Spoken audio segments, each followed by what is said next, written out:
Hey guys, welcome to the Atari Series 7. Today I'm reviewing this, which is the Spider-Man Vintage/Retro Wave of action figures.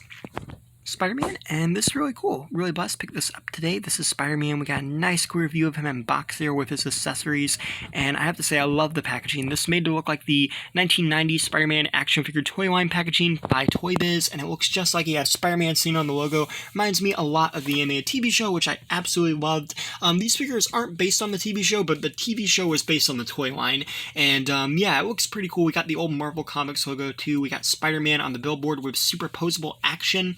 Now, apparently this is a new mold for Spider-Man from what I've heard, and apparently it's supposed to be the most posable Spider-Man yet. Not 100% sure about that, but it has been getting a lot of good reviews that I've seen online, and regardless, it looks really cool, and it's a very classic looking Spider-Man, and that's pretty cool. On the back here, we have Spider-Man swinging, we have a bio, the other characters the wave, how the alternative head works, which most of us already know, but you know, it's done in that old school style, and I like that. Then you have the bio there, and the other characters in the wave. So yeah, let's open this up. So here we have Spider-Man, and as you can see, he definitely looks pretty cool.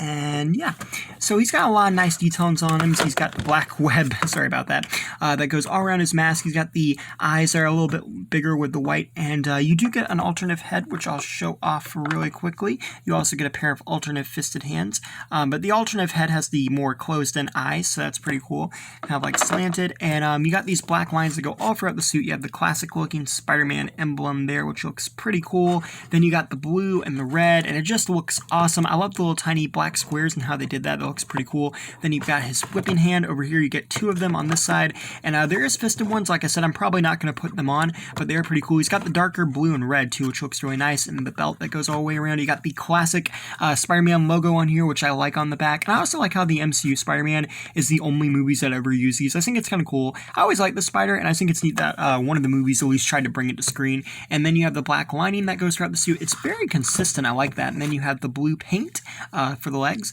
and then you have the black paint again for the webbing that goes all around his feet and the boots there. So pretty cool, pretty neat.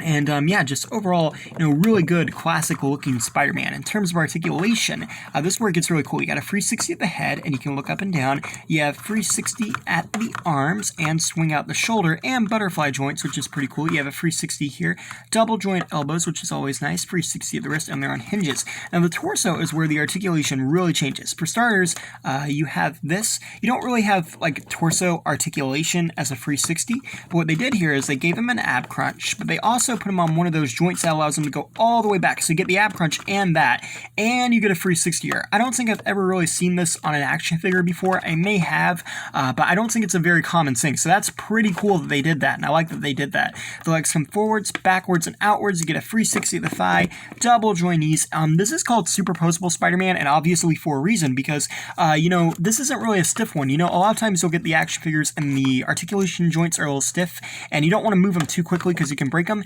But aside from this butterfly joint over here, which is just a little stuck, all of this is moving very, very nicely. And again, you got this kind of movement going on over here, which I haven't really seen on them before, but it's like the peg moves and then it moves in itself. And I don't know if mine's actually supposed to do that. And yeah, it's doing it on this side, so I suppose it is. But like, as opposed to it just moving off the peg, it's like the peg moves up a little bit too, just to get extra articulation in there. That's pretty cool. You have a 360 boot cut on both the feet, and then the feet move up and down and rotate side to side and move over a little bit. So in terms of articulation, it's very, very, very well articulated. And definitely the superposable Spider-Man. And I gotta say, they've done a really good job with that. I like all the little added articulation points. I've never felt Hasbro has done a bad Spider-Man in terms of articulation. I feel in articulation, Hasbro typically does a really good job. But I would say with this Spider-Man, they've really done an even better job, which, that's great. It's always great to see them to improve upon themselves. But to be honest, I don't think they were really doing that bad before that, but I really like it.